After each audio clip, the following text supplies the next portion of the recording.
नमस्कार प्यारे बच्चों, स्वागत है आपका यूपी बोर्ड के number 1 online educational channel UP board high school Vidyakul में। मैं आपका एसएसटी टीचर दीपक दुबे आप सबका अपनी क्लास में भरपूर स्वागत करता हूं। तो बालकों, आशा कर रहा हूं आप लोग स्वस्थ होंगे, मस्त होंगे और व्यस्त भी होंगे। हम लोग क्या पढ़ रहे थे? हम लोग पढ़ रहे थे फ्रांस की क्रांति, है ना। फ्रांसीसी क्रांति पढ़ रहे थे और इसके आगे का जितना भी डायमेंशन था वो सारा वार्तालाप हम सब लोग कर चुके थे। आपके पीछे बहुत अच्छा सा शानदार सा चित्र भी लगा हुआ है फ्रांसीसी क्रांति का, किस तरीके से बास्टील के किले का पतन होता है, किस तरीके से लोग उस निरंकुश शासन का जो प्रतीक मानते थे बास्टील का किला, उसे ध्वस्त कर देते हैं। जितने कैदी हुआ करते हैं उनको छुड़ा लेते हैं और निरंकुश शासन जो निरंकुश शासक था उसके खिलाफ अपने आंदोलन को तेज करते हैं और आंदोलन का बिगुल फूंक देते हैं। ये सारी बातें हमने पढ़ ली थी। फिर हमने पढ़ा था किस तरीके से वहाँ पर स्टेट विभाजित हुआ करते थे, प्रथम स्टेट, द्वितीय स्टेट और तृतीय स्टेट। प्रथम स्टेट में पादरी वर्ग था, द्वितीय स्टेट में कुलीन वर्ग था जिसे अमीर लोग कहा जाता है, और तृतीय स्टेट में सामान्य प्रजा थी, है ना, आम पब्लिक जैसे हम सब लोग हैं। इस तरीके से हमने सारी बातें कर ली थी और फ्रांसीसी क्रांति में किस तरीके से धीरे धीरे परिवर्तन होता है और लोग अपने अधिकारों की मांग करते हैं, लोग अपने अधिकारों का विचार रखते हैं और आगे बढ़ करके अपने अधिकारों की मांग करते करते एक बहुत बड़े जन समूह का नेतृत्व किया जाता है और अंततः फ्रांसीसी क्रांति के माध्यम से इस विश्व पटल को दुनिया के 3 सबसे बहुमूल्य शब्द मिलते हैं। क्या क्या थे वो? समानता, स्वतंत्रता और बंधुत्व। बहुत शानदार है। किसी भी मानव प्राणी के लिए उसकी स्वतंत्रता, उसकी समानता और भाईचारे का व्यवहार, ये उसके ग्रोथ करने के लिए अर्थात उसके विकास करने के लिए अति महत्वपूर्ण चीजें हैं। तो ये सारी जो वार्तालाप है वो हम लोग पहले पढ़ चुके हैं और आज इसको हम पूरी तरीके से इतिश्री भी करेंगे, है ना। ये आपके सामने किला है। कौन सा किला है? बास्तील का किला, जहां पर 14 जुलाई 1789 को फ्रांस की जो आम नागरिक है वो धावा बोल देती है और राजतंत्र के प्रतीक के रूप में इसको ध्वस्त कर देती है कि हमने अगर इस किले को ध्वस्त किया है अर्थात हमने राजतंत्र के शासन को ध्वस्त किया है ना। जो वहां का राजा था, कौन था? लुई 16। कौन था वो? वहां का राजा कौन था? वहां का राजा था बेटा लुई 16। तो यहां तक की वार्तालाप आपको बहुत अच्छे ढंग से क्लियर हो रही होगी, ये मैं मान के चल रहा हूं। आइए अब आगे बढ़ा जाए। आगे बढ़ने से पहले पेन सेलेक्ट कर ली जाए। ठीक है, चलिए आगे बढ़ते हैं। बढ़िया भाई। Never give up, great things take time. बिल्कुल सही बात है, कभी भी गिव अप नहीं करना है, हमेशा आगे बढ़ना है और एक समय पश्चात आप देखेंगे कि आप अपने मंजिल को पालेंगे। अगर आप इसको इस लेसन से जोड़ करके देखें तो आप पाएंगे कितना सोचा होगा उन्होंने कि हमें राजतंत्र के खिलाफ आगे बढ़ना है और राजशाही जितने भी घराने हैं उनके खिलाफ अपने अधिकारों की मांग करने हैं। वो लोग एकजुट होते हैं और अंततः अपने लक्ष्य में सफल हो जाते हैं। तो कभी भी गिव अप नहीं करना है, हमेशा आगे बढ़ते रहना है। ठीक है, ये आपके सामने है फ्रांस, फ्रांस का मैप। और मैं इस बात को उम्मीद कर रहा हूँ बालक कि आप लोग को अब मैप पढ़ना और मैप समझना आ गया होगा, इसीलिए मैं मैप लेकर के भी आता हूँ। अब ये आपके सामने बहुत ही खूबसूरत सा एक देश है फ्रांस। फ्रांस आज ही बहुत ज़्यादा खूबसूरत है, सुरा और सुंदरियों का देश बोला जाता है। आज भी यहाँ पर विश्व के आप जितने महंगे महंगे उत्पाद देखते हैं वो सब कहीं ना कहीं फ्रांस से ही बिलोंग करते हैं। फ्रांस में ही दुनिया का सबसे खूबसूरत टावर है, एफिल टावर, है ना, वहाँ की राजधानी पेरिस में। और यूरोप में अगर देखा जाए तो सबसे अधिक सभ्यता और सबसे अधिक अगर किसी के पास आर्थिक संपत्ति है तो वो फ्रांस ही है। ठीक है, इसके बगल में आप देखेंगे स्विट्जरलैंड, जिसे हेवन ऑफ द अर्थ बोला जाता है, मतलब पूरे विश्व का, पूरे पृथ्वी का स्वर्ग बोला जाता है। ठीक है, और इसके आगे कौन बनेगा? यहाँ कहीं इसके आसपास होगा यूनाइटेड किंगडम, है ना। और ये क्या है? ये है इंग्लिश चैनल। ये कौन सा चैनल है? ये चैनल है इंग्लिश चैनल। इन दोनों को अलग करता है। किसको अलग करता है? फ्रांस को और इंग्लैंड को। हालांकि ये सारी बातें बहुत आगे की है पर आप लोग एक हल्का सा व्यू यहाँ पर लेते हुए चलिए। ये बगल में जर्मनी है। अगर आपने जर्मनी का नाम सुना होगा तो आपके मन में एक व्यक्ति का नाम जरूर आता होगा, आता है ना। नाम आप लोग कमेंट बॉक्स में बताएंगे कि जर्मनी सुन करके किसका नाम आपके दिमाग में आता है। वो नाटा सा व्यक्ति जिसने ही किसकी स्टार्ट कर दिया था, जिसने द्वितीय विश्व युद्ध को प्रारंभ कर दिया था। ये सब आप लोग मुझे कमेंट बॉक्स में बताएंगे। चलिए अब क्या पढ़ेंगे? हम पढ़ेंगे क्रांति और रोजाना की जिंदगी। आखिर वहां पर क्रांति कैसे हुई और वहां के लोगों की डेली रूटीन क्या थी, किस तरीके से वो लोग अपनी आम जिंदगी को जीते थे, है ना, मेंटोस लाइफ, जी आम जिंदगी, है ना भाई। चलो क्या पढ़ते हैं। क्या राजनीति लोगों का पहनावा, उनकी बोलचाल अथवा उनके द्वारा पढ़ी जाने वाली पुस्तकों को बदल सकती है? अभी आपके सामने क्वेश्चन मार्क आया है। क्या जो राजनीति होती है वो आपके पहनावा, आपके खान पान,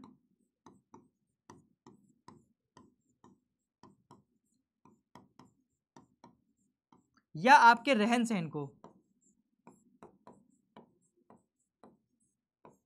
बदल सकती है? ये व्यक्ति ये क्वेश्चन पूछ रहा है। क्या आज आप जिस भी लोकतांत्रिक देश में रहते हैं, जैसे हम लोग हमारे प्रिय भारतवर्ष में रहते हैं, क्या राजनीति कोई अधिकार है, क्या राजतंत्र कोई अधिकार है, या लोकतंत्र में जो हमारे शासन प्रमुख हैं उनको ये अधिकार है कि वो हमारे रहन सहन को क्या करे, बाउंड्री में बांध ले, एक मर्यादा में सीमित कर दे? क्या उनको ये अधिकार है कि वो हमारे खान पान पर भी रोक लगा दे? क्या उनको अधिकार है कि हम किस प्रकार से रहना चाहते हैं, हमारा लिविंग ऑफ स्टैंडर्ड क्या होना चाहिए, इसे वो देखे? तो आप लोग उत्तर करेंगे नहीं। उत्तर क्यों नहीं करेंगे? क्यों? क्योंकि हम जिस देश में रह रहे हैं वहां पर क्या है, वहां पर है लोकतंत्र। बहुत ध्यान समझना इस बात को, मैं क्या समझाना चाहता हूं। वहां पर है लोकतंत्र, और लोकतंत्र किसी भी आधार में सत्ता प्रमुख को यह अधिकार नहीं देता है कि वो निरंकुश हो और वो लोगों के अधिकारों का हनन करे। क्यों? लोकतंत्र का मतलब ही होता है लोगों के द्वारा किया गया शासन। शासन की पावर किसके पास है? शासन की शक्ति किसके पास है? शासन की शक्ति है जनता के पास में, आम जनता के पास में। तो शासन प्रमुख कभी भी ऐसे कोई नियम कानून नहीं बनाएगा जो जनता के हितों का उल्लंघन करते हो, जनता के हितों के साथ दुर्व्यवहार करते हो। ऐसा कोई भी नियम कानून किसी भी लोकतांत्रिक देश में नहीं बन सकता है। अगर बनेगा तो शासन प्रमुख को जवाब देना पड़ेगा, उनकी जवाबदेहिता होती है, अकाउंटेबिलिटी होती है टू द पब्लिक, मतलब जनता के सामने उनकी रिस्पॉन्सिबिलिटी होती है, अकाउंटेबिलिटी होती है, जवाबदेहिता होती है कि आप ये जो नियम कानून लेकर के आए हैं किस आधार पे लेकर के आए हैं कि आप जनता के हितों को क्या कर रहे हैं, बाउंड्री में बांध रहे हैं, मर्यादाओं में सीमित कर रहे हैं। ठीक है, ये बात होगी लोकतंत्र की। यहां क्या बात कर रहा है, जिस समय की ये वार्तालाप चल रही है उस समय फ्रांस में राजतंत्र हुआ करता था। तो अगर राजा चाहता था तो जनता के अधिकारों को सीमित भी कर सकता था। राजा चाहता तो वो जनता को ये भी बोल सकता था कि आपको क्या खाना है, क्या पहनना है। इसका सबसे बेहतरीन उदाहरण अगर आप आज के डायमेंशन में जोड़ करके देखेंगे तो बगल में एक देश है जिसका नाम है उत्तर कोरिया। वहां पर एक मोटा मोटू मोटू मोटू टाइप का, मतलब कि कह सकते हैं थोड़ा सा हेल्दी टाइप का एक व्यक्ति शासन करता है। किम जोंग शायद उसका नाम है, अगर मैं सही हूं तो। वो व्यक्ति पूरी तरीके से क्या है, तानाशाह है, डिक्टेटर है वो उत्तर कोरिया में ये भी नियम है कि वो ये बताता है कि किस दिन पे आपको क्या खाना है, आपको क्या पहनना है। आप ऐसा कोई भी कपड़ा नहीं पहन सकते हैं जो कि वहां का तानाशाह पहनता है। अगर वो तानाशाह कभी रोड से निकलता है तो आम पब्लिक को चलने की इजाजत नहीं होती। अर्थात उसने वहां के नागरिकों के अधिकार को संकुचित कर दिया, उसने वहां के नागरिकों के अधिकारों का हनन कर दिया। ठीक है, क्योंकि वो तानाशाह है और उसके अकॉर्डिंग ही पूरे देश में शासन चलता है। यही बात यहां पर बोलना चाहता है। क्या राजनीति लोगों का पहनावा, उनकी बोलचाल अथवा उनके द्वारा पढ़ी जाने वाली पुस्तकों को बदल सकते हैं? अगर तानाशाही है और राजतंत्र है तो ये उम्मीद की जाती है कि वो लोग ऐसा करेंगे, अगर वो निरंकुश है तो, अगर वो निरंकुश शासक हैं तो। ठीक है, सन 1789 के बाद के वर्षों में फ्रांस के पुरुषों, महिलाओं एवं बच्चों के जीवन में ऐसे अनेक परिवर्तन आए। क्रांतिकारी सरकारों ने कानून बनाकर स्वतंत्रता और समानता के आदर्शों को रोजाना की जिंदगी में उतारने का प्रयास किया, है ना। मतलब कब? 1789 के बाद। अर्थात इसके पहले ये सारे नियम वहां फॉलो किए जाते थे। वहां का जो राजा था वो ये भी बताता था कि आपको क्या खाना है, क्या पीना है और कैसे आपका रहन सहन होना चाहिए। लेकिन 1789 के बाद जब फ्रांस की क्रांति होती है तो इन सब चीजों में परिवर्तन आता है और वहां पर स्वतंत्रता और समानता की बात होती है, वहां पर स्वतंत्रता और समानता की वार्तालाप होती है। ठीक है, फिर बास्तिल के विध्वंस के बाद सन 1789 की गर्मियों में जो सबसे महत्वपूर्ण कानून अस्तित्व में आया वह था सेंसरशिप की समाप्ति।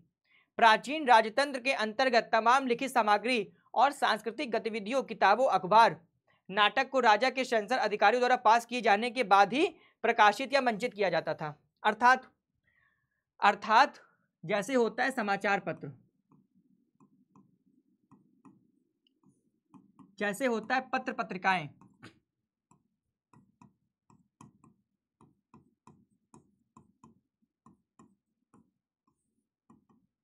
इन सारी चीजों में 1789 के पहले क्या लागू था? सेंसरशिप लागू था। है ना। आप कोई ऐसी चीज नहीं छाप सकते हैं जो राजतंत्र के खिलाफ हो। आप ऐसी कोई चीज नहीं छाप सकते हैं जिसमें स्वतंत्रता और समानता की बात कही गई हो। आप ऐसी कोई भी चीज समाचार पत्र में या पत्र पत्रिकाओं में नहीं छाप सकते हैं जो कि वहां के राजा के निरंकुशवाद स्थिति का पता लगाती हो, है ना। आप जो कुछ भी छापेंगे पहले आप उसे राजा महाराजा के पास भेजेंगे, पहले आप शासन प्रमुख के पास भेजेंगे। अगर उसे लगता है कि आपने जो लिखा है उससे उसके अधिकारों का हनन नहीं हो रहा, अर्थात उसके द्वारा जो निरंकुशता फैलाई जा रही है उस पर कोई बातचीत नहीं हो रही है, तभी वो इसको आगे प्रोसीड करने की अनुमति देता था। और अगर उसको लगता था कि आपने कुछ ऐसा छापा है जिससे उसके भेद बाजार में खुल जाएंगे, मार्केट में खुल जाएंगे, लोगों तक पहुंच जाएंगे, तो वो उसको पूरी तरीके से समाप्त कर देता था। इसी को बोलते हैं सेंसरशिप। मतलब उसने युक्त तरीके से आपने जो समाचार पत्र निकाला है, पत्र पत्रिका निकाली है, उस पर उसने क्या किया है, अपना राज स्थापित कर लिया है ना, उस पर सेंसरशिप लगा दी है। आप बस वही छापेंगे जैसा वो शासन प्रमुख बोलेगा, जैसा वो राजा बोलेगा। आप अपने मन से कुछ भी नहीं छाप सकते हैं, ठीक है। लेकिन 1789 के बाद सबसे महत्वपूर्ण परिवर्तन फ्रांस में जो आया, जब वहां की क्रांति हुई, तो यही हुआ कि पत्र पत्रिकाओं पे, समाचार पत्रों में, मैगजीन पर से सेंसरशिप हट गई, है ना। अब लोग अपने हिसाब से जनता की बात को रखने लगे। जैसे मान लीजिए कोई अखबार आता है। अब मीडिया क्या होती है? मीडिया होती है कि वो सरकार के कार्यों को, सरकार के क्रियाकलापों को जनता के सामने निष्पक्ष रूप से लेकर के आए। कैसे लेकर? निष्पक्ष रूप से लेकर के आए। क्यों? क्योंकि तभी हमें पता चलता है कि आखिर शासन में चल क्या रहा है ना। आखिर जो गवर्नमेंट चला रही है वो क्या क्या कर रही है। लेकिन अगर मीडिया ही सब कुछ उल्टा फुल्टा छापने लगेगी, जैसा शासन प्रमुख बोलेगा वैसा छापने लगेगी, तो हमें असलियत का पता ही चल पाएगा। हमें लगेगा सब कुछ बढ़िया चल रहा है, या हो सकता है कि बहुत भ्रष्टाचार फैल रहा हो, या हो सकता है बहुत निरंकुशतावादी क्या बोलते समाज पनपने लगा हो। तो ये सब बताने का जो दायित्व होता है वो प्रिंट मीडिया का होता है, समाचार पत्रों का होता है, पत्र पत्रिकाओं का होता है, मैगजीन का होता है। जनता के सामने असलियत को लाना, यही समाचार पत्रों की सबसे बड़ी रिस्पॉन्सिबिलिटी होती है, सबसे बड़ा दायित्व होता है। लेकिन अगर वो इन सबको बताने में भी सहूलियत नहीं बरतेंगे, इन सबको बताने में भी शासन प्रमुख की बात मानेंगे, तो अर्थात जनता के पास जो न्यूज़ आनी चाहिए थी वो न्यूज़ उनके पास सही नहीं आई है, और जनता अपने अधिकारों की बात समझ ही नहीं पाएगा, है ना। तो यही वाली बात बोल रहा है कि जब 1789 की गर्मियों में जो सबसे महत्वपूर्ण कानून अस्तित्व में आया था, वो आया था सेंसरशिप की समाप्ति। अर्थात वहां पर जो भी सेंसरशिप लगा हुआ था, जो भी प्रतिबंध लगे हुए थे समाचार पत्रों में, पूरी तरीके से क्या हुए?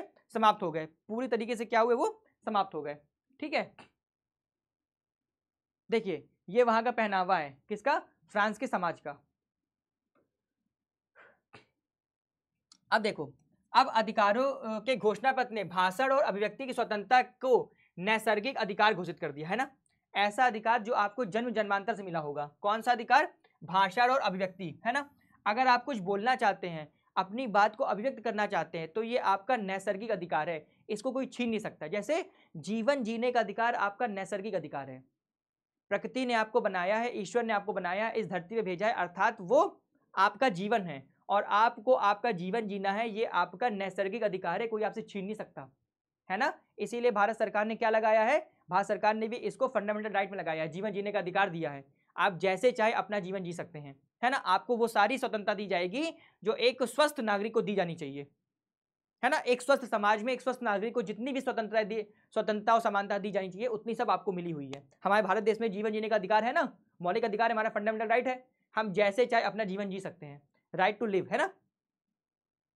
चलिए, परिणाम स्वरूप फ्रांस के शहरों में अखबारों, पर्चों, पुस्तकों और छपी हुई तस्वीरों की बाढ़ आ गई, जहां से वह तेजी से गांव देहात तक जा पहुंची। कहां तक पहुंची जी? जहां से वह तेजी से गांव देहात तक जा पहुंची। जब सेंसरशिप हट गई अखबारों से और पत्र पत्रिकाओं से, तो भाई सब लोगों ने अपनी पत्र पत्रिकाएं छापना स्टार्ट कर दिया, अपनी जितनी भी उनकी पुस्तिका थी वो छापना स्टार्ट कर दिया, मैगजीन छापना स्टार्ट कर दिया। और इस तरीके से आप देखेंगे कि इनकी बाढ़ आ जाती है ना। सभी व्यक्ति अब अपने हिसाब से अपनी बातों को प्रकट करने लगे, सभी व्यक्ति अपनी बातों को प्रकट करने लगे। जितने लेखक होते हैं वो अपनी लेखनी के माध्यम से ही सारी बातें करते हैं, है ना, और बहुत गहरी बातें कर जाते हैं। कभी कभी समाज में क्या कुछ हो रहा है, आप उनकी किताबें पढ़ेंगे, उनके नॉवेल्स पढ़ेंगे, तो आपको पता चल जाएगा कि आखिर वो कहना क्या चाह रहा है। समाज की सारी बातें आपके सामने ऐसे घूमने से लगेगी, है ना, कि आखिर समाज में हो क्या रहा है। कभी अगर जब आप थोड़ा अपने हायर एजुकेशन में जाएंगे, या आपके भैया होंगे, आपकी दीदियाँ होंगे, आपके पिताजी होंगे, अगर कभी उन्होंने उपन्यास पढ़ा होगा, या आपकी घर में अगर कोई लाइब्रेरी होगी और वहाँ पर अगर आपने किसी ना किसी उपन्यास को देखा होगा, तो आपको समझ में आएगा कि आखिर उसमें कहना क्या चाहता है ना। जैसे बहुत बड़े बड़े भारत के भी अगर आप देखेंगे कवि लेखक, उन्होंने बहुत अच्छे अच्छे उपन्यास लिख दिए। जैसे धर्मवीर भारती जी का गुनाहों का देवता देख लें आप। इन सब चीज़ों को जब आप पढ़ेंगे तो समझ में आएगा कि आखिर लेखक कहना क्या चाहता है। उस समय की पूरी स्थिति को वो दर्शा देता है कि उस समय विशेष पर क्या क्या चल रहा होता है, लेखक के मन में क्या चल रहा होता है, समाज में क्या चीज़ें चल रही होती, कौन सी बातें हो रही होती हैं, क्या सही हो रहा होता है, क्या गलत हो रहा होता है, वो सब वो कुछ निकाल के अपनी लेखनी से लिख देता है ना।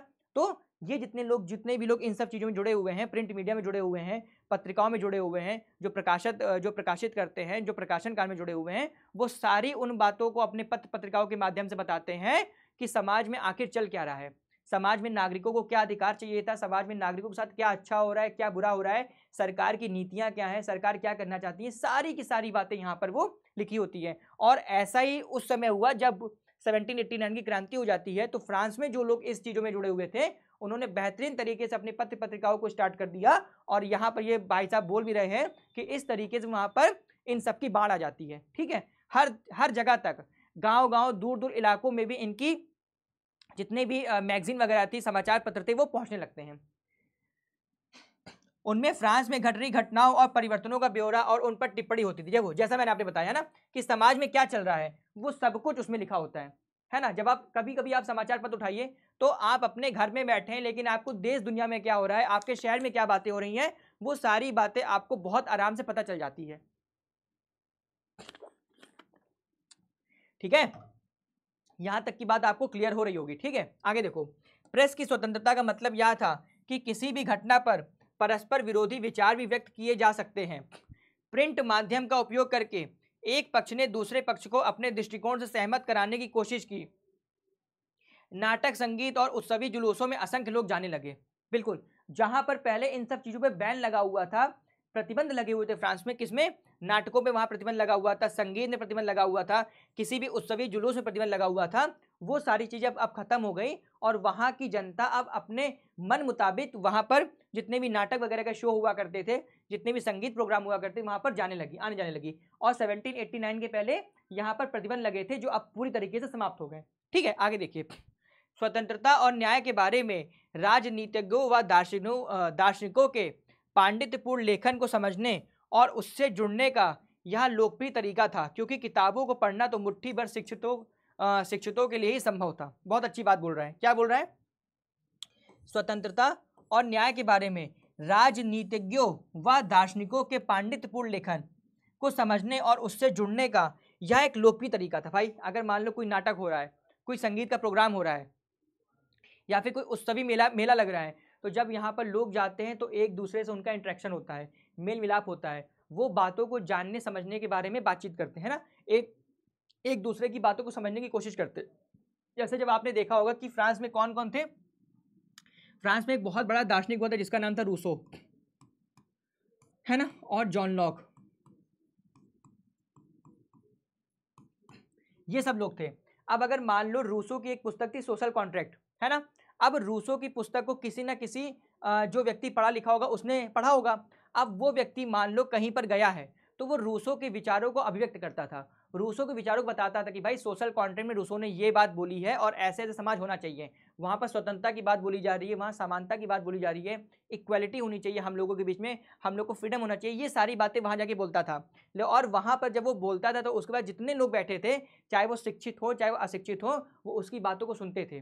कभी कभी आप देखिए, जब कभी आप किसी कॉफ़ी हाउस में बैठिए, कभी आप किसी सैलून में जाइए, तो देखेंगे आप लोग आसपास के व्यक्ति बातचीत करते हैं, है ना। जब बातचीत करते हैं तो विचारों का आदान प्रदान होता है, और जब विचारों का आदान प्रदान होता है तो हमें वहाँ से अपने निष्कर्षपूर्ण बातें मिल जाती हैं कि अच्छा समाज में ऐसा भी चल रहा है, यहाँ पर ऐसी बातें भी हो रही हैं, ये हमारे हित की बातें, हमारे अहित की बातें हैं। तो ये सारी की सारी बातें आप देखेंगे कि वहाँ पर लोग करने लगते हैं। इसी तरीके से जब आप कभी किसी कवि सम्मेलन में जाइए, कभी किसी आप किसी मंचन में जाइए, कोई एक प्रोग्राम देखने जाइए, या कहीं पर अगर कोई नाटक वगैरह जो वहाँ जाइए, तो आप देखेंगे कि उसके माध्यम से भी आपको विचारों की अभिव्यक्ति मिलती है कि आखिर ये नाटक हमसे कहना क्या चाहता है, आखिर ये जो सम्मेलन हुआ है इससे हमें क्या चीज़ मिलनी है। तो जब ये सारी बातें आप वहाँ पर देखेंगे समझेंगे, तो आपके विचारों की भी क्या होगी, उन्नतशील स्थिति पहुंच जाएगी। तो यही वाली बातें हो रही कि जब फ्रांस के लोग क्या बोलते हैं, नाटक देखने जाने लगे, किसी संगीत प्रोग्राम में जाने लगे या किसी उत्सवी मेला में जाने लगे, तो इससे उनको उनके स्वतंत्रता की, उनके न्याय की बातें समझ में आने लगी, है ना। और उनको भी ये पता चलने लगा कि हमारे भी कुछ फंडामेंटल राइट्स हैं, हमारे भी कुछ सिटीजन राइट्स हैं, नागरिक अधिकार हैं जो हमें मिलने ही चाहिए, जो हमें मिलने ही चाहिए। ठीक है, अब आगे देखिए। अब आगे अगला टॉपिक आपका क्या है? दास प्रथा का उन्मूलन। क्या है? दास प्रथा का उन्मूलन। फ्रांसीसी उपनिवेशों में दास प्रथा का उन्मूलन जैकोबिन शासन के क्रांतिकारी सामाजिक सुधारों में से एक था। किसका? जैकोबिन शासन के क्रांतिकारी सामाजिक सुधारों में से एक था। अगर आप लोग को याद आ रहा होगा तो इससे आप किसको जोड़ सकते हैं? बताइए मुझे, याद आ रहा होगा तो वही व्यक्ति जिसने कि आल्प्स को पार किया था,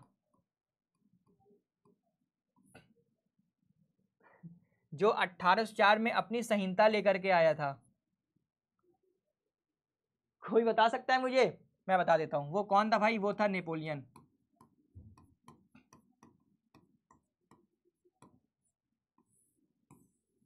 पाँच फुट 4 इंच का आदमी, और उसने पूरे धरातल को हिला दिया था। बिल्कुल भी उसकी महत्वाकांक्षा इतनी ज़्यादा बड़ी थी कि उस व्यक्ति ने पूरे यूरोप पर अपना अधिकार जमा लिया था। अगर परिस्थितियां उसके अनुकूल होती और 1815 का वो युद्ध ना हारता तो पूरे यूरोप महाद्वीप पर उसका एक छत्र राज होता। कुशल सेनापति था, बहुत महत्वाकांक्षी था, उसे जो चाहिए था वो हासिल करके रहता था। उसे जो चाहिए था हासिल करके रहता था। उसकी जो सैन्य क्षमता थी वो बहुत अच्छी थी। उसकी जो एडमिनिस्ट्रेटिव पावर थी वो बहुत अच्छी थी। किस तरीके का डिसिप्लिन आर्मी में होना चाहिए वो उसको पता था। हर तरीके से मैं कह सकता हूं कि नेपोलियन एक कुशल सेनापति था। अगर परिस्थितियां उसके अनुकूल होती और 1815 में वो ना हारा होता वाटरलू का युद्ध, तो पूरे यूरोप में उसका एक छत्र राज होता और कोई उसको नहीं हरा सकता था। ये तो बात थी। हाँ, ऐसा भी नहीं था कि वो एकदम से अजेय था, लेकिन उस परिस्थिति में उस समय पे उससे अच्छा सैनिक कोई नहीं था। लेकिन हो सकता है कि भाई जब आप पीक पे होते हैं तो वहां से डिक्लाइन होने के भी चांसेस हो जाते हैं। परिस्थितियां उसके अनुकूल हुई और वो 1815 का युद्ध हारा, लेकिन उसके पहले उसने समाज में बहुत सुधार किए थे। उसके पहले उसने समाज में बहुत सुधार किए थे नेपोलियन ने। ठीक है, आगे देखिए।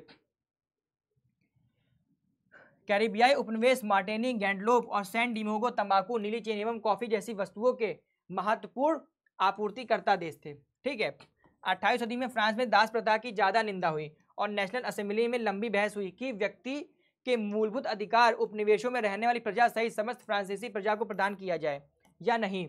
प्रसा असेंबली में कोई कानून पारित नहीं किया गया, लेकिन अंततः सन 1794 में फ्रांसीसी उपनिवेशों में सभी दासों की मुक्ति का कानून पारित कर दिया गया और अंतिम रूप से दास प्रथा का उन्मूलन 1898 में किया गया। कब किया गया? 1898 में किया गया। ये लोग क्या करते थे? ये लोग जाते थे अफ्रीका महाद्वीप।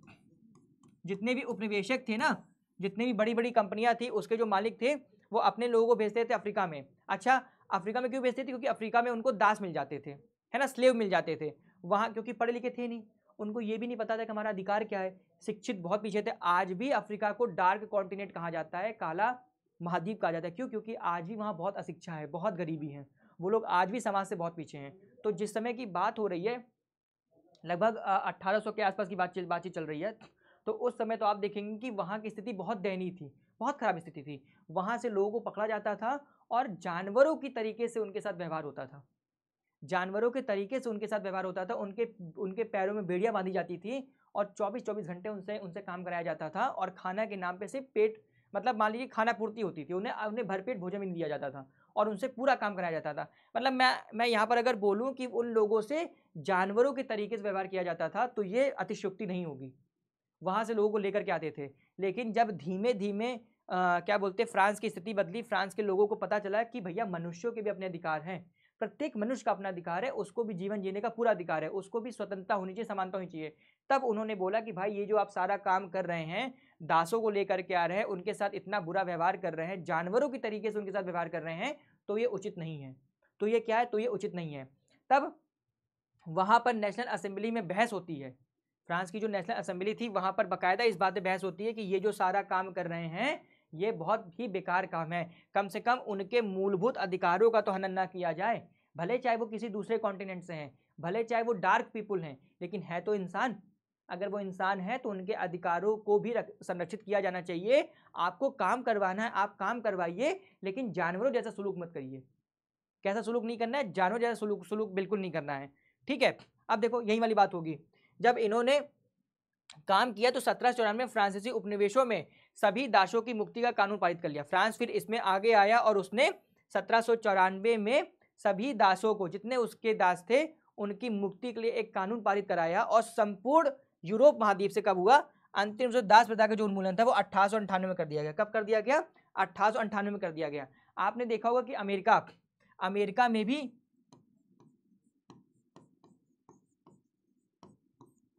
अमेरिका में भी दास प्रथा के उन्मूलन के लिए बकायदा एक क्या चला था? बकायदा एक आंदोलन चला था, है ना?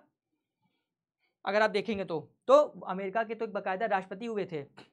कौन हुए थे? अब्राहम लिंकन, जो इसके सख्त खिलाफ थे, बिल्कुल खिलाफ थे ना। तो फ्रांस इसमें आगे आता है और फ्रांस दास प्रथा के उन्मूलन के लिए कार्य करता है। जब वहां पर लोगों को अपने अधिकारों की बात पता चलती है तो लोग बोलते हैं कि आप कहीं से भी व्यक्ति उठा करके लाए हैं, लेकिन उसके कुछ मूलभूत अधिकार भी तो हैं। तो जिस प्रकार से हमें अपने अधिकार प्यारे हैं, जिस प्रकार से हमें अपनी समानता प्यारी, जिस प्रकार से हमें अपनी स्वतंत्रता प्यारी, उस प्रकार से इस व्यक्ति को जो आप अफ्रीका महाद्वीप से लेकर के आए हैं, इसे भी स्वतंत्रता प्यारी, समानता प्यारी है। तो आप इनके पैरों में बेड़ियां डाल करके जानवर जैसा सुलूक मत करिए, इनके अधिकारों को संरक्षित करिए।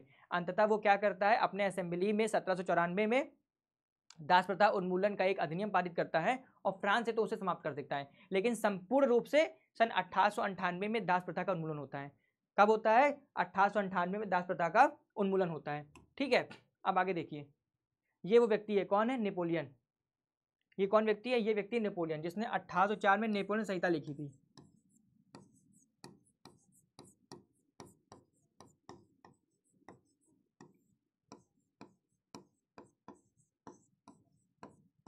है ना? क्या लिखी थी? 1804 में लिखी थी, नेपोलियन संहिता लिखी थी,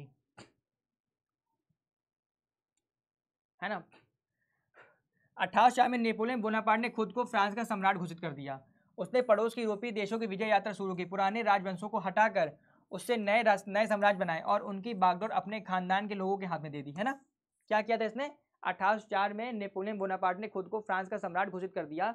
उसने पड़ोस के यूरोपीय देशों की विजय यात्रा शुरू की, पुराने राजवंशों को हटाकर उसने नए साम्राज्य बनाए और उनकी बागडोर अपने खानदान के लोगों के हाथ में दे दी। आगे देखो, नेपोलियन खुद को यूरोप के आधुनिकीकरण का अग्रदूत मानता था। किसके?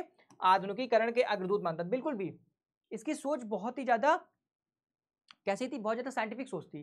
सोचो, इसकी नेवी बहुत बढ़िया थी, इसकी आर्मी बहुत अच्छी थी, इसकी प्रशासनिक क्षमता बहुत अच्छी थी, आर्मी में कैसा अनुशासन रखना चाहिए, कैसे कैसे आधुनिक हथियार रखने चाहिए, ये सारी बातें इसको पता थी। तभी तो इसे कुशल सेनापति बोला जाता है। क्या बोला जाता है? इसे कुशल सेनापति बोला जाता है। उसने निजी संपत्ति की सुरक्षा के कानून बनाए और दशमलव पद्धति पर आधारित नाप तौल की एक समान प्रणाली चलाई। शुरू में बहुत सारे लोगों को नेपोलियन मुक्तिदाता लगता था। उसने जनता की स्वतंत्रता दिलाने में उम्मीद थी। बिल्कुल भी उसने क्या किया था? उसने जितनी भी निजी संपत्तियां थी उसकी सुरक्षा के लिए उसने कानून बनाए। नेपोलियन ने जितनी भी निजी संपत्तियां थी उसकी सुरक्षा के लिए कानून बनाए। ठीक है, उसने नई पद्धति स्टार्ट की, किसकी? नापतोल की, जिसे दशमलव पद्धति बोलते हैं। नाप तो बताएं, जब आप मार्केट में जाते हैं तो बकायदा आप लोग नापतोल करते हैं ना, जब आप कोई सामान खरीदते हैं, वैसी स्थिति नेपोलियन ने स्टार्ट की थी नापतोल की, दशमलव पद्धति पर आधारित थे। उसके आधार पे ही वहां पर सारा जो भी नापतोल था, मेजरमेंट था, वो फुलफिल किया जाता था। वो क्या किया जाता था? वो फुलफिल किया जाता था।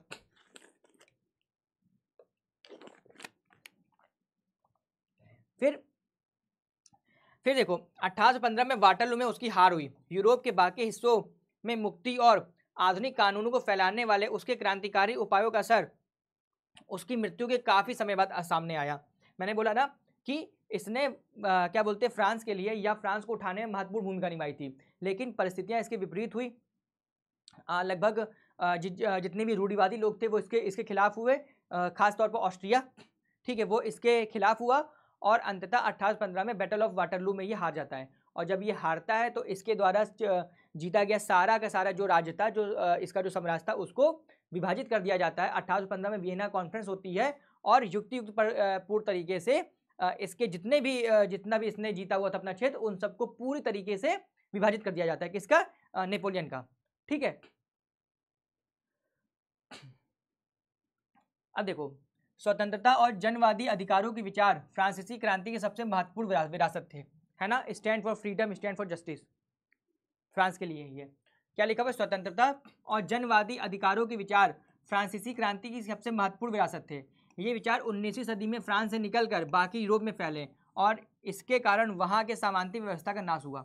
सबसे पहले जो भी स्वतंत्रता का और जनवादी का अधिकार था वो फ्रांस की क्रांति से ही प्रारंभ हुआ और धीरे धीरे करके ये फ्रांस से संपूर्ण यूरोप में फैल गए।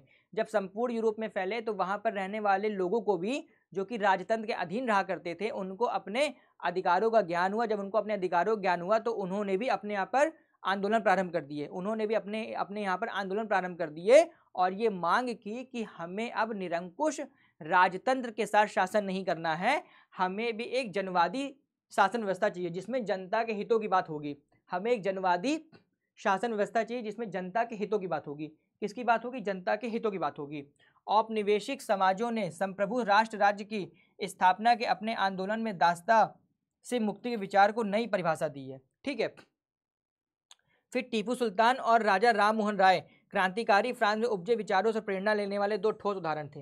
बिल्कुल भी भारत में भी जो टीपू सुल्तान था, आपने अगर नाम सुना होगा, मैसूर का शासक हुआ करता था, उसके पिता हैदर अली थे। ठीक है, सारी बातें आप लोग पढ़ चुके होंगे जब आपने भारत का इतिहास पढ़ा होगा। तो उस समय जो टीपू सुल्तान था वो भी कहीं ना कहीं इन्हीं विचारों से क्या करता था, इत्तेफाक रखता था। इवन जो इसका जैकोबिन क्लब था, किसका नेपोलियन का, उसका भी ये सदस्य हुआ करता था। कौन? टीपू सुल्तान। टीपू सुल्तान भी उसका सदस्य हुआ करता था। इस प्रकार से अगर आप देखेंगे तो फ्रांस की क्रांति ने विश्व पटल को सबसे ज्यादा अगर आगे बढ़ाने का प्रयास किया है तो जनवादी हित के आधार पर, है ना, कि प्रत्येक व्यक्ति के मूलभूत अधिकार होते हैं। इस बात को सबसे पहला ज्ञापन करने वाला जो देश था वो कौन था? वो फ्रांसी था। इवन अगर आप देखेंगे तो फ्रांस की क्रांति से ही जो आप देखेंगे कि सिटीजन राइट, नागरिक अधिकार की ये जो कॉन्सेप्ट है, जो विभिन्न दार्शनिकों के माध्यम से आगे आया, वो आप अमेरिका के संविधान में भी देखेंगे। वहां भी यही कॉन्सेप्ट लिया गया है कि जो सिटीजन राइट है उसे सुरक्षित रखना पड़ेगा,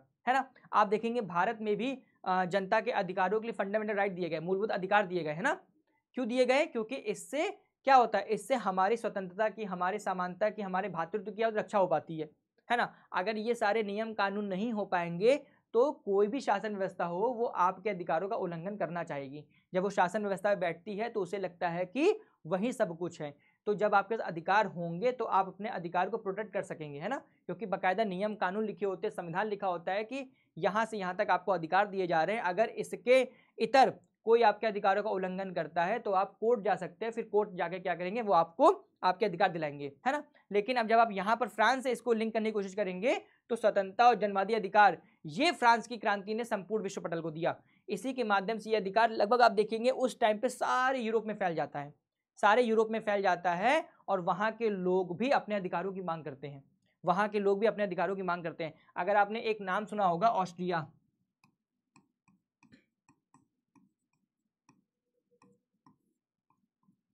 है ना, यहां का एक तानाशाह था जिसका नाम था मेटरनिख।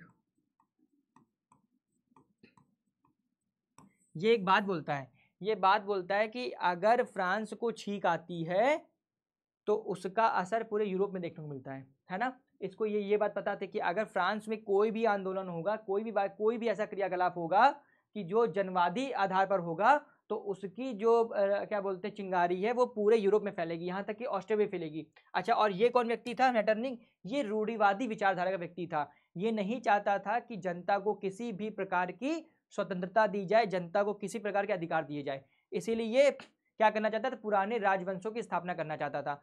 वाटरलू के युद्ध में यही मेन लीडर था और जो वीना संधि है वो भी इसी की अध्यक्षता में संपन्न हुई थी। ठीक है, इसी की अध्यक्षता में संपन्न हुई थी। तो जब फ्रांस में इस प्रकार की गतिविधियां आगे बढ़ी, लोगों को अपने अधिकारों का ज्ञान हुआ, तो धीमे धीमे ये सारी बात पूरे यूरोप में फैल जाती है। पूरे यूरोप में जहां जहां पर भी राजतंत्र था, तानाशाही व्यवस्था थी, वहां के लोग भी अपने अधिकारों की मांग करने लगते हैं। और जब लोग अपने अधिकारों की मांग करेंगे तो जिस प्रकार से फ्रांस के नागरिकों ने आंदोलन स्टार्ट किया, क्रांति स्टार्ट की, तो आप देखेंगे विभिन्न तरीके से यूरोप के अनेक राष्ट्रों में भी ये आंदोलन स्टार्ट हो जाते हैं और अंतोगत्वा लोग अपने अधिकारों को प्राप्त करते हैं। अंतोगत्वा लोग अपने अधिकारों को क्या करते हैं? प्राप्त करते हैं। ठीक है, अब ये आपका जो लास्ट टॉपिक रह गया, क्या लिखा है? दार्शनिकों का प्रभाव, है ना। किस प्रकार के कौन कौन से दार्शनिक थे जिनका प्रभाव इस पूरे क्रियाकलाप पड़ा, इस पूरे क्रांति पर पड़ा? तो आप देखेंगे वोल्टेयर थे, रूसो थे, मॉन्टेस्क्यू थे। मॉन्टेस्क्यू ने क्या दिया था? सेपरेशन ऑफ पावर दिया था ना। इन्होंने ही बोला था कि क्या होना चाहिए? विधायिका अलग होनी चाहिए, ठीक है, न्यायपालिका अलग होनी चाहिए, और क्या अलग होना चाहिए? और कार्यपालिका अलग होनी चाहिए, है ना। इन्होंने ही बोला था, मॉन्टेस्क्यू साहब ने बोला था कि विधायिका, न्यायपालिका और कार्यपालिका तीनों अलग अलग होनी चाहिए। जब तीनों अलग अलग होंगे तो शक्ति का विभाजन होगा और किसी एक के हाथ में पूरी शक्ति नहीं आ जाएगी। और जब किसी एक के हाथ में पूरी शक्ति नहीं होगी तो वो व्यक्ति कभी निरंकुश नहीं होगा, वो व्यक्ति कभी भी निरंकुश नहीं होगा। ठीक है, जैसे फ्रांसीसी दार्शनिकों ने स्वतंत्रता और समानता के क्रांतिकारी विचारों वाले लोगों को प्रेरित किया, है ना। इन्होंने क्या किया, जो भी स्वतंत्रता और समानता की बात करता था उनको बाकायदा प्रेरित किया। और इन्होंने अपनी पुस्तिकाओं में भी इस बात की चर्चा की है कि प्रत्येक व्यक्ति को उसके मौलिक अधिकार प्राप्त करने का अधिकार होना चाहिए। प्रत्येक नागरिक को उसके जो मूलभूत अधिकार है उसे प्राप्त करने का क्या होना चाहिए, राइट होना चाहिए। फिर मॉन्टेस्क्यू ने राजाओं के दैवीय अधिकार के सिद्धांत को खारिज किया, है ना, कि राजा ही सर्वे सर्वा हो सकता है या राजा ही इस पूरे धरातल पे भगवान का प्रतिनिधित्व है, ये उन्होंने खारिज कर दिया। उन्होंने बोला ऐसी कोई भी बात सही सिद्ध नहीं होती है, सत्य सिद्ध नहीं होती है कि राजा ही दैवीय अधिकारों को रख सकता है। भाई जिस व्यक्ति में योग्यता होगी वो व्यक्ति भी राजा बन सकता है। अगर किसी व्यक्ति में योग्यता है तो वो भी आगे आ सकता है और अपने अधिकारों की बात कर सकता है ना। फिर देखिए, और शक्तियों को अलग करने का आग्रह किया। किसको?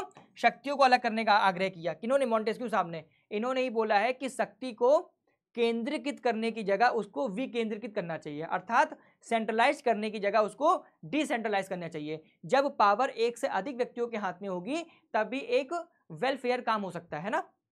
जब पावर एक से अधिक व्यक्तियों के हाथ में होगी तभी उसको सुचारू रूप से क्रियान्वित किया जा सकता है। अगर किसी एक के हाथ में पावर होगी तो वो उसका दुरुपयोग कर सकता है। वो क्या कर सकता है? उसका दुरुपयोग कर सकता है।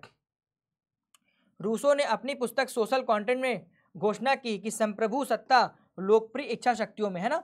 एक सॉवरेन, अगर आप क्या बोलते हैं, डेमोक्रेटिक नेशन की कल्पना करना चाहते हैं तो आपको किसी भी सूरत में जो मूलभूत अधिकार है जनता के उसे आपको देने ही पड़ेंगे, है ना। क्योंकि तभी आप बात कह सकते हैं कि हम एक जनवादी क्या कर रहे हैं, समाज का निर्माण कर रहे हैं, है ना। हम एक जनवादी सोसाइटी को डेवलप कर रहे हैं। तो ये सारी बातें रूसो महोदय ने की हैं। मेरे ख्याल से ये कौन है? ये रूसो ही हैं। ये कौन है? ये रूसो साहब हैं। ये रूसो साहब हैं, ठीक है। और इनकी पुस्तक क्या है? इनकी पुस्तक का नाम है सोशल कॉन्ट्रैक्ट। इनकी पुस्तक का क्या नाम है? इनकी पुस्तक का नाम है सोशल कॉन्ट्रैक्ट, ठीक है। इस प्रकार आप देखेंगे कि फ्रांस की क्रांति को होने में जो वहाँ के विभिन्न दार्शनिक थे, विभिन्न फिलोसफर थे, उनका भी योगदान है। सबने अपने हिसाब से ये बातें जनता के सामने रखी। जब जनता ने उनके विचारों को पढ़ा, उनकी बातों को सुना, तब उन्हें अपने अधिकारों का ज्ञान हुआ। और जब जनता को अपने अधिकारों का ज्ञान हुआ तो उन्होंने अपने अधिकारों को राजा से मांगा। और जब राजा ने उन पर और निरंकुशतावादी क्या बोलते नीतियों को थोपा तो अंततः जनता क्या हुई? उग्र हुई और उसने फ्रांस की क्रांति की, जिसका आपने ये पूरा का पूरा डायमेंशन इस चैप्टर में पढ़ा, है ना। और फ्रांस की क्रांति जब होती है तभी लोगों को समानता के बारे में पता चलता है, स्वतंत्रता के बारे में पता चलता है और मूलभूत अधिकार क्या होते हैं इसके बारे में उनको पता चलता है। इस प्रकार से आप कह सकते हैं कि फ्रांस की क्रांति का होना भी इतिहास के दृष्टिकोण से एक महत्वपूर्ण घटना थी, एक महत्वपूर्ण क्रियाकलाप था। अगर ये घटना नहीं हुई होती तो हम कभी भी समानता के विचार को आगे नहीं बढ़ा सकते थे, स्वतंत्रता के विचार को आगे नहीं बढ़ा सकते थे, जो मूलभूत अधिकार होते, जो फंडामेंटल राइट्स होते हैं उनके विचारों को आगे नहीं बढ़ा सकते थे, है ना।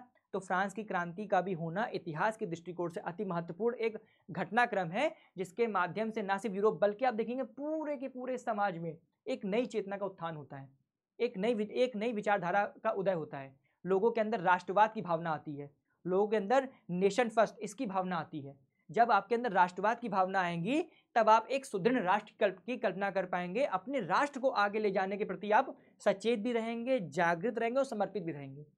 तो इस घटनाक्रम ने राष्ट्रवाद की विचारधारा को भी आगे बढ़ाया। और आप धीमे धीमे देखेंगे कि इसी तरीके से ये सारी बातें यूरोप में फैलेगी। यूरोप में फैलने के बाद वहाँ पर राष्ट्रवाद का उदय होगा। फिर आप देखेंगे इटली वगैरह, जर्मनी वगैरह का एकीकरण, जो आप कक्षा 10 में पढ़ेंगे, तब आप इन सब चीज़ों को और अच्छे तरीके से इसका ज्ञान ले पाएंगे, ठीक है। तो फ्रांस की क्रांति होने में दार्शनिकों का प्रभाव भी बहुत अधिक था।